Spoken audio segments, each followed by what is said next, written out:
खबरों की और सबसे पहले बात करेंगे भोपाल से बड़ी खबर की। भोपाल में बीजेपी कार्यालय में आज 3 विधायकों को तलब किया गया है। अपने बयानों से सुर्खियों में रहने वाले विधायकों की आज क्लास ली जानी है।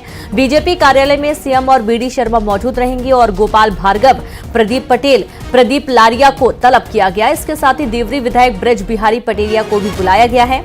आप ये देखिए कि अपने बयानों के चलते जो विधायक बहुत ज्यादा चर्चाओं में थे या फिर अपनी पार्टी की ट्रैक लाइन से हटकर कुछ बयान दे देते हैं या फिर कुछ ऐसे बयान दे देते हैं जिसके चलते पार्टी पर कई सारे प्रश्न खड़े हो जाते हैं।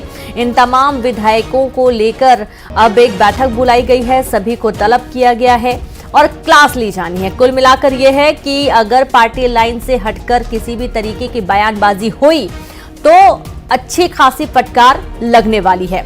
सीएम और बीडी शर्मा से मुलाकात करेंगे। देवरी विधायक ब्रज बिहारी पटेलिया को भी बुलाया गया है और ये तमाम जो 3 से 4 विधायक हैं ये अपनी बयानबाजी को लेकर काफी सुर्खियों में रहे हैं और कई बार तो कुछ ऐसे भी बयान दे देते हैं जो कि पार्टी के लिए मुसीबत खड़ी कर देते हैं। सीएम और प्रदेश अध्यक्ष मुख्यमंत्री डॉक्टर मोहन यादव, साथ ही प्रदेश अध्यक्ष बीडी शर्मा ये बैठक लेने वाले हैं और विधायकों को तलब किया गया है। 3 विधायकों को तलब किया गया और इनमें बीजेपी कार्यालय में सीएम और बीडी शर्मा मौजूद रहेंगे, जिसमें गोपाल भार्गव, प्रदीप पटेल, प्रदीप लारिया और साथ ही साथ ब्रज बिहारी पटेलिया को भी बुलाया गया है और इनकी क्लास अच्छी खासी आज लगने वाली है।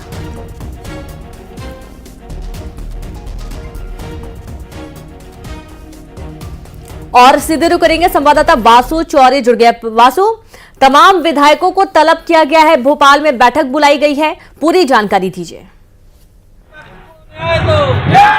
देखिए, बीते दिनों जिस तरीके से बीजेपी के बड़े विधायकों के, बड़े नेताओं के जो बयान सामने आए उससे कहीं ना कहीं पार्टी की किरकिरी हुई है और यही वजह है कि जो बीजेपी लगातार अनुशासन की बात करती है, पार्टी लाइन की बात करती है, बीजेपी में अक्सर ये देखा भी जाता है कि जो चाहे आम कार्यकर्ता हो, विधायक हो, जनप्रतिनिधि हो या बड़े पदाधिकारी हो, हमेशा पार्टी लाइन पर रहते हैं। पार्टी लाइन जो तय होती है उसके बाहर, उसके दायरे के बाहर जाने का काम नहीं करते और अगर ऐसा पहले भी कई बार हुआ है तो वहां पर कार्रवाई भी की गई है। लेकिन बीते दिनों जिस तरीके से 2-3 विधायकों के स्टेटमेंट सामने आए, बड़े नेताओं के स्टेटमेंट सामने आए, खासतौर पर अगर आप बीते दिनों जो उदयपुरा देवरी का मामला सामने आया था जहां पर एक केस दर्ज करवाने के लिए, एक एफआईआर दर्ज करवाने के लिए खुद विधायक को काफी मशक्कत करनी पड़ी थी और वो इतना परेशान हो गए थे कि उन्होंने अपना इस्तीफा तक लिखकर जो है वो विधानसभा अध्यक्ष को भेज दिया था। हालांकि उसके बाद तमाम बड़े नेताओं ने उनसे बातचीत की थी और उन्होंने इस्तीफा वापस लेने की बात कही थी। लेकिन इस पूरे एपिसोड के चलते बीजेपी को कहीं ना कहीं जो डैमेज है, जो नुकसान है वो पहुंचा था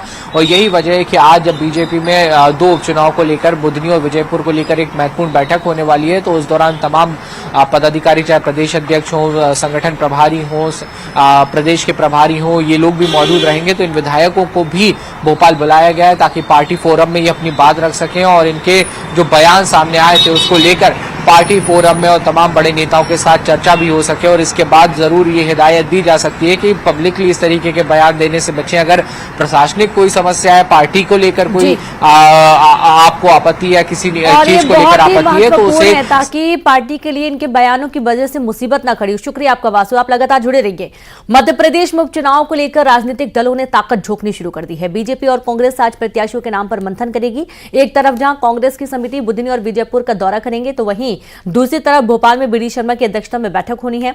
बैठक में सीएम डॉक्टर मोहन यादव शामिल हो सकते हैं और उपचुनाव के प्रत्याशियों के नाम पर मंथन हो सकता है। आप ये देखिए कि एक है विजयपुर सीट, एक है बुधनी सीट। बुधनी सीट पूर्व सीएम शिवराज सिंह चौहान, मौजूदा केंद्रीय कृषि मंत्री शिवराज सिंह चौहान की ये सीट खाली हुई है क्योंकि अब वो केंद्र की राजनीति में सक्रिय हैं और इस वजह से बुधनी सीट, जो कि बीजेपी का गढ़ भी कही जाती है, लगातार शिवराज सिंह चौहान यहां से जीत कर आ रहे थे और उनकी ये सीट खाली हुई है और यहां पर उपचुनाव होना है। दूसरी तरफ विजयपुर सीट की बात करेंगे। रामनिवास रावत, जो कि पहले कांग्रेस के कद्दावर नेता कहे जाते थे, लेकिन लोकसभा चुनाव के दौरान इन्होंने पार्टी छोड़कर बीजेपी का दामन थाम लिया है और इस वक्त मोहन कैबिनेट में इनको जगह मिली है।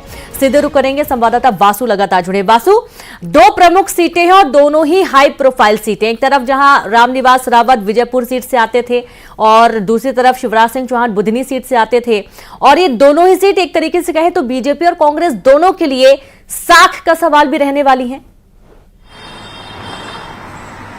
बिल्कुल, देखिए दोनों ही सीटों पर जल्द उपचुनाव का ऐलान हो सकता है। दोनों ही उपचुनाव बेहद इंटरेस्टिंग रहने वाले हैं, क्योंकि विजयपुर जहां से रामनिवास रावत कांग्रेस के विधायक थे, उन्होंने इस्तीफा दिया, बीजेपी में वो शामिल हो गए हैं और अब वो लगभग तय माना जा रहा है, क्योंकि वन मंत्री भी हैं। तो वही विजयपुर से बीजेपी के अधिकृत प्रत्याशी भी आने वाले समय में घोषित होंगे और वो चुनाव लड़ते हुए नजर आएंगे। अब कांग्रेस के सामने चुनौती है कि जहां से उनके बड़े नेता चुनाव लड़ रहे थे, जीत रहे थे, वहां पर उनकी जगह किसको उतारा जाए ताकि वहां पर बेहतर प्रदर्शन किया जा सके। इसलिए वहां पर एक टीम आज कांग्रेस ने भेजी है, वो ब्लॉक स्तर पर रायशुमारी करेंगे और प्रत्याशी का नाम तय करेंगे। दूसरी तरफ बुधनी सीट जो बीजेपी की परंपरागत सीट रही है, क्योंकि लगातार पूर्व सीएम शिवराज सिंह चौहान ने यहां से नेतृत्व किया है, अच्छे खासे मार्जिन से वो जीतते हुए आए हैं, तो बीजेपी अपने इस गढ़ को किसके हाथों में सौंपने का काम करती है, ये जरूर देखने वाली बात होगी। और इसी को लेकर आज प्रदेश कार्यालय में तमाम बड़े नेता जुट भी रहे हैं और मंथन भी कर रहे हैं। वहीं कांग्रेस की ये कोशिश होगी कि शिवराज सिंह चौहान जैसा एक बड़ा चेहरा बुधनी से चुनाव नहीं लड़ेगा, तो हम कोशिश करें कि इस सीट पर वापसी कर ली जाए, लेकिन ये कांग्रेस के लिए आसान नहीं रहने वाला है। कांग्रेस ने बीते चुनावों में जो प्रत्याशी को उतारा, चाहे फिर वो